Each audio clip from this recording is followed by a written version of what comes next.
Bonjour les amis.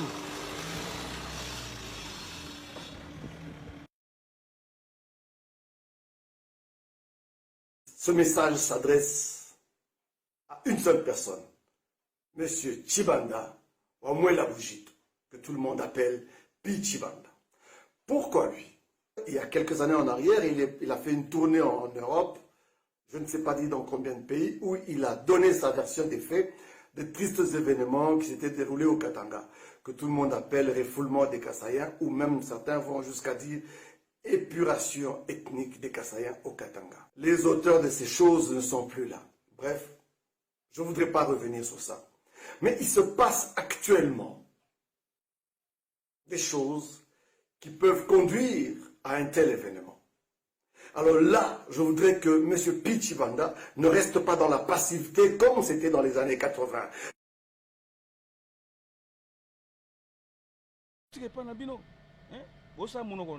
Je vous rappelle qu'en 2023, vous serez tabassé à mort. Au Congo, dans la province tout. Dans la province Nyon Congo, beaucoup bête à maman. Bon, ça va comme on a filmé en 2023. Les aventuriers, faux tribu bino. Beaucoup en 2023. Fatina bino ko sanagaga, agomona. Tous autres c'est la bino en 2023. On a un luka élément déclencheur. C'est ces fameuses élections. Beaucoup bête à ma fort. Na msuba okufa. Je vous promets hein.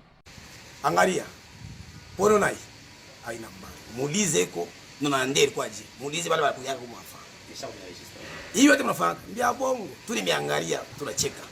Je vous dis quel danger arrive, ça va arriver au Katanga. Bandeko, je suis en train de sonner l'alarme. Si les prophètes Mkonkobila ne rentrent pas le plus rapidement possible au Katanga, Bokoyoka et là Bokobeta Makuna.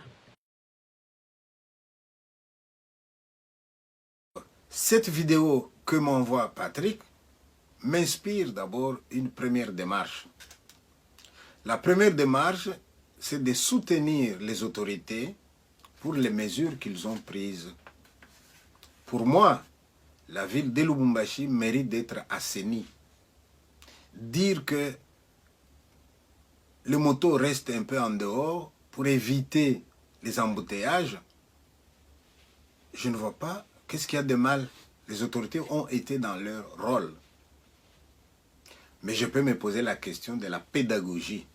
Comment cela a-t-il été fait? Est-ce que ces motards-là ont une organisation, oui ou non? Il semble qu'ils payent la patente tous les jours. Donc c'est des gens qu'on peut retrouver, à qui on peut parler. Est-ce qu'il y a une séance avec eux où on leur dit, voilà, nous avons constaté d'abord ceci, et compte tenu de cela, pour assainir la ville, nous trouvons qu'il est bon que, et nous avons décidé. Je pense que si c'était de cette manière-là que les autorités avaient procédé, ces gens-là se seraient sentis respectés, et peut-être qu'ils n'auraient pas fait ce qu'ils ont fait. Donc je dis oui en faveur de la décision, mais questionnement au niveau de la pédagogie. Deuxième chose que je vais dire, et là, je demande à M. Patrick d'être un peu prudent par rapport à ce qu'il dit. Vous dites bien que les motards ou les jeunes, les délinquants ont réagi, parmi eux beaucoup de Kasaïens. Mais s'il y a beaucoup de Kasaïens, les autres c'était qui? Pourquoi est-ce que dans un groupe hétérogène, vous ne voyez que les Kasaïens? Admettons donc que la plupart étaient des Kasaïens. Mais quel rapport avec les événements de 92? Quel rapport avec les menaces? Ces événements-là que vous dénoncez, c'est un symptôme de quelque chose, d'un malaise social. Alors, puis c'est un symptôme d'un malaise social, les gens à qui il faut s'adresser, c'est qui? C'est au chef de l'État, c'est au Premier ministre et à son gouvernement. Les gens de Kivu viennent, pourquoi? Parce qu'il y a la guerre chez eux. Mais allez un peu à l'origine de cette guerre-là de Kivu. Ce n'est pas le Kasaïen qui a amené cette guerre-là. Hein. Souvenez-vous bien, l'origine de la guerre de Kivu. Depuis le début, elle n'est pas venue avec un Kasaïen. Hein. Réfléchissez, mes amis.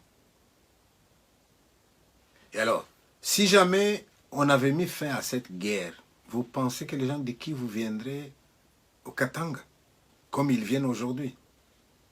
Je ne pense pas. Vous allez dire, et les gens du Kasaï? Il y a un exode du Kasaï vers le Katanga. Je n'en disconviens pas. Mais je vous dis que cet exode n'est pas apprécié par moi, ni par beaucoup de gens parmi nous. Témoin, ces prêtres qui dénoncent cet exode. Au Kasaï, nous souffrons plus qu'ailleurs. À part nos frères de l'Est qui sont peut-être en guerre, ils sont obligés de fuir. Mais nous souffrons ici.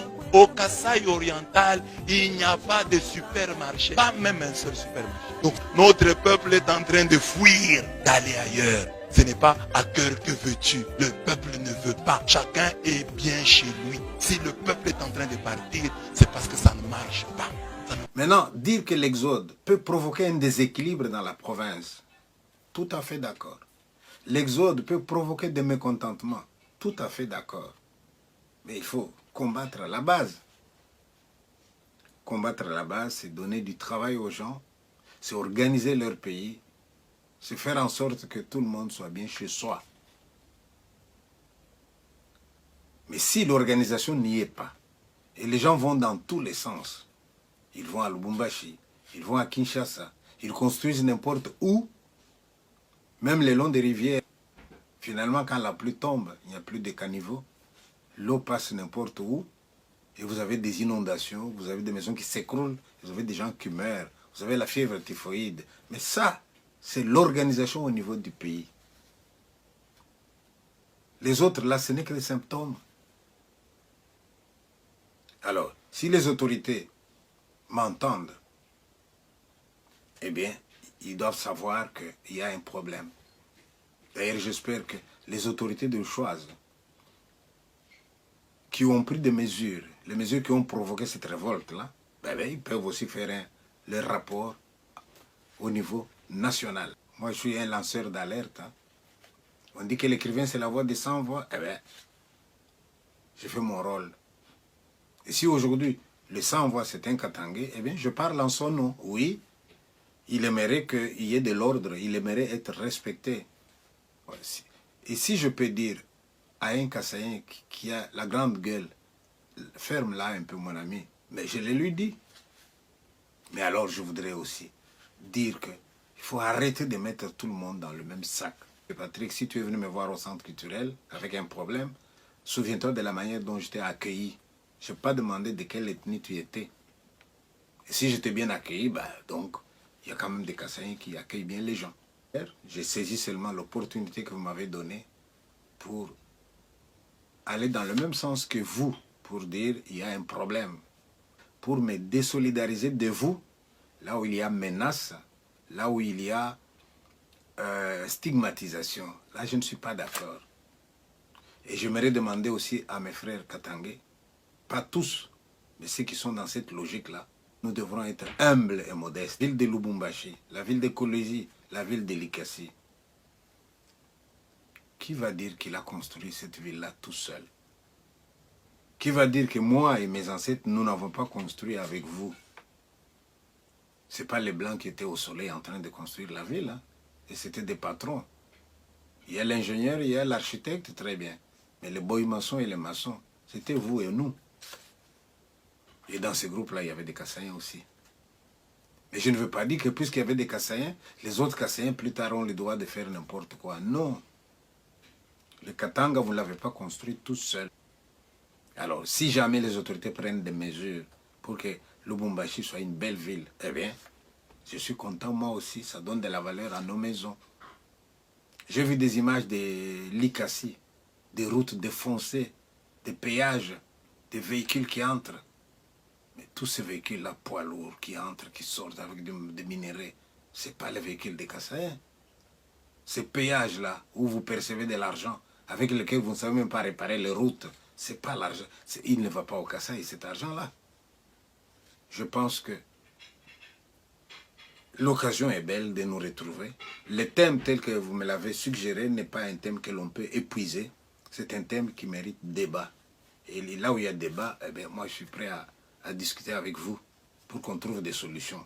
Mais enlevez de votre tête l'idée selon laquelle les événements de 92 risquent de revenir. Parce que les événements de 92, ceux qui étaient à la base, ils sont morts, non?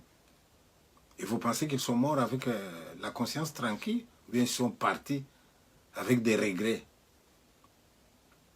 Certes, certains parmi eux ont eu le temps de retourner la veste. Hein.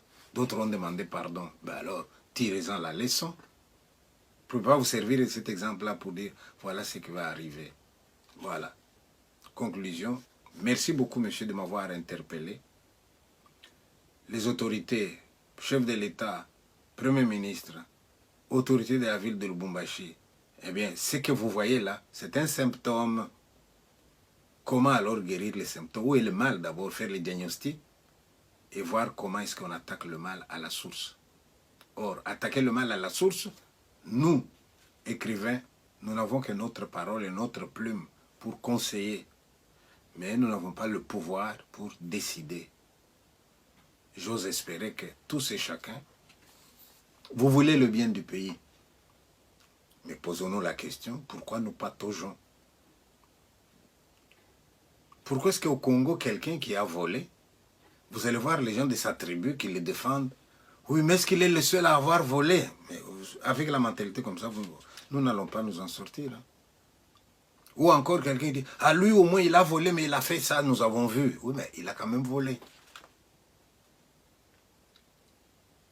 Donc faisons quand même attention à ce que nous disons, faisons attention à ce que nous faisons. Évitons la guerre. La guerre n'a jamais fait le bonheur de quelqu'un. Et là où il y a la guerre, nous sommes tous perdants. Parce que la guerre, il y a aussi des effets boomerang. Hein. Quand je vois le Katanga d'aujourd'hui, je me dis, à quoi est-ce que ça avait servi les événements de 92 si ce n'est pas à détruire les Katanga?